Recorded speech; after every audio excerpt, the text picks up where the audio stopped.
Hi everyone, it's good to be with you today. I'm Patty Hodge. I'm a retired nurse practitioner in psychiatry, doctor of nursing practice. Welcome to my channel. If this is your first time here, please go to my welcome video so you know what this channel is all about. If you're a return person, thanks for being here. Good to see you again. I would like to have a follow-up of the last video that I did, which was self-care part 2. So today will be self-care part 3. And what I'd like to do is hear from you. What did you work on? Did that little exercise of trying to find one small measurable step do any good for you? Was that too simple? Was it even too hard to get started? So I can't know these things unless you share in the comments. And please know everything that you say, someone else is thinking or needs to hear. Don't think anything that you're saying is not good enough. It's more than enough. And it's really needed. Truthfully, honestly, definitely needed. Thank you so much. So what I would like to begin doing is to look at each one of those 8 areas that we identified the last time with my fancy chart. And in several videos, just go over one at a time, trying to flesh them out a little bit, trying to help you discern which ones you really need to work on the most to bring you the most sense of well-being and happiness in your life. They're all interconnected. We can't really separate one from the other. But sometimes we need to parse things out to help them make more sense in the long run. But I tend to look at needs from the perspective of an adult parent. And that's sort of, it's a concept that you might need to look into from the Adult Child of Alcoholics and Dysfunctional Families group that I speak about here. They focus on the inner child and the inner teen, and then the critical parent and the loving parent. And so I take it a little bit further back to infancy, and I haven't heard anyone speak about that in that situation. But the reason I do that is because I'm a parent, and I know what it was to care for an infant.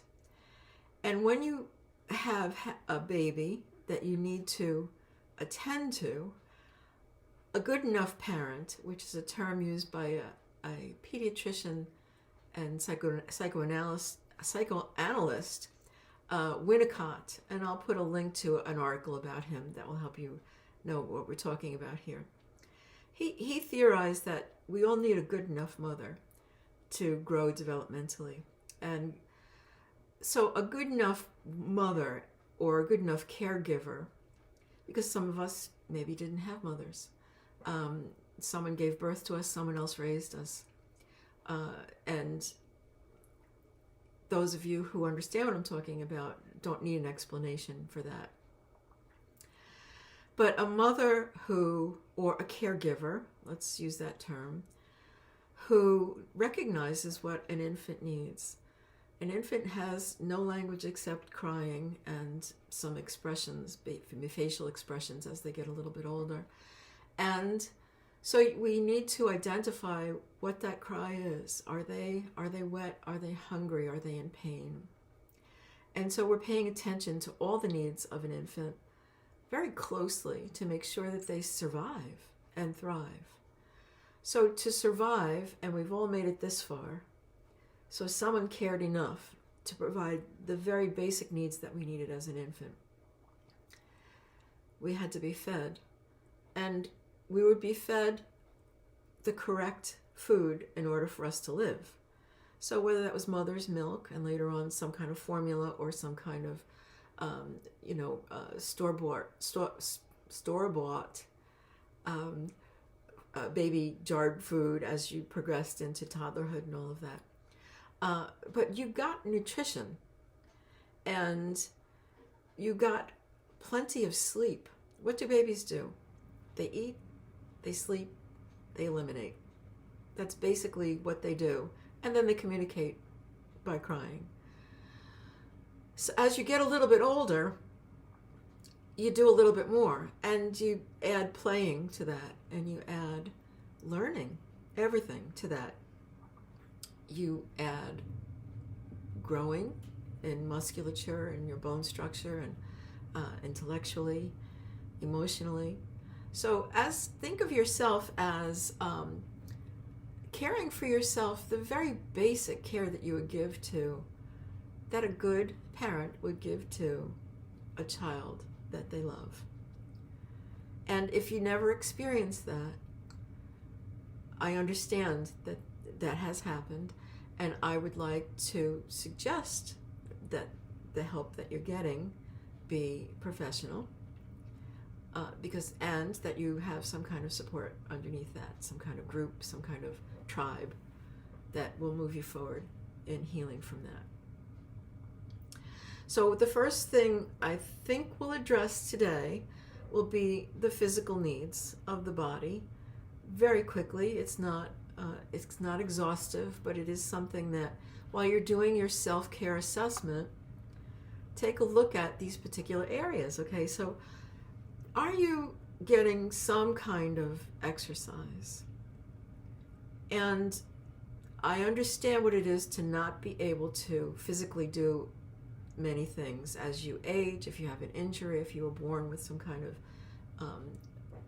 disability. And I don't particularly like that terminology, but we know what we're talking about here. You can't do something specifically because there's some kind of physical problem. So if you can get exercise, what can you do that you can add to your regular routine? Part of self-care, in my mind, is attending to things in sort of a ritual fashion until you incorporate that as a regular practice without thinking about it. And the one thing that I know I can do, even though I had an issue with my foot and my leg for a while, for a couple of years ago, during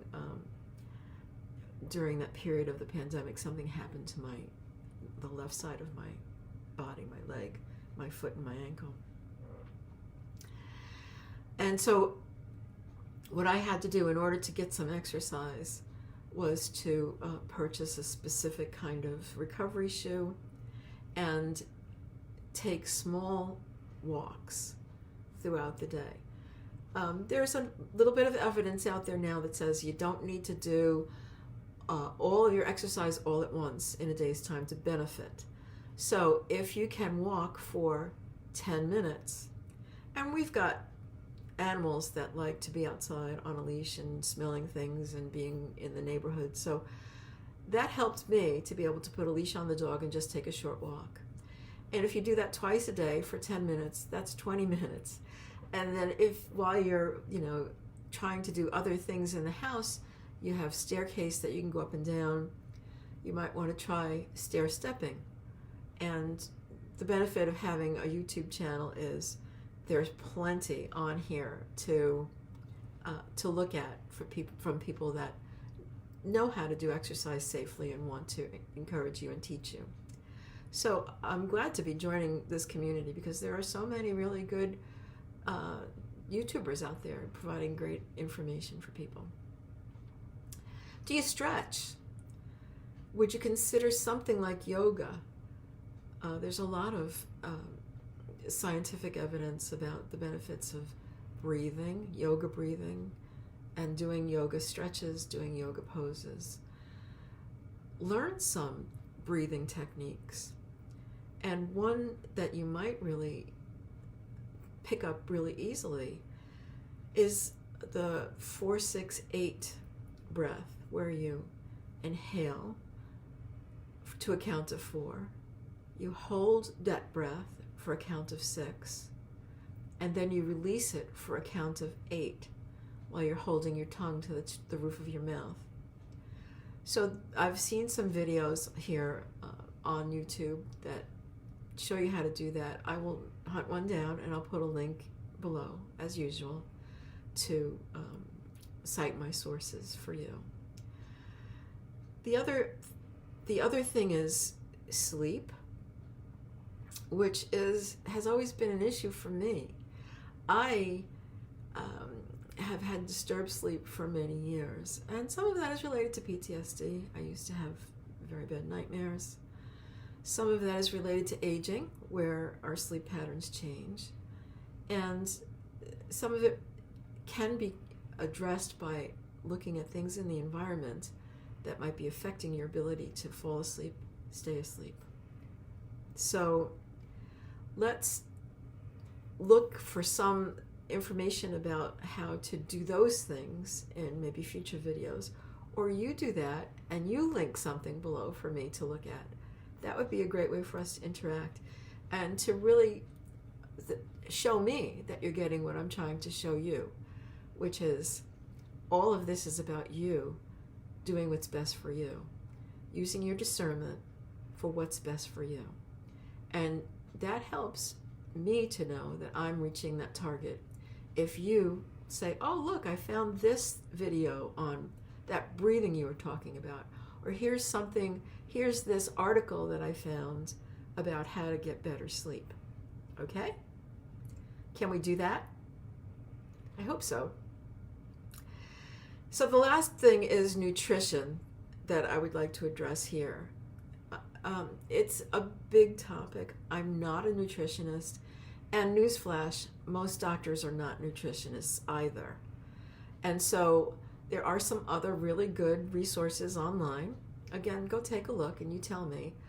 But I know for a fact that many of us have gone to the doctor and have felt shamed because we're a couple of pounds overweight, and we feel like the doctor or the staff that is addressing us is judging us in some way, that we're weak or lazy or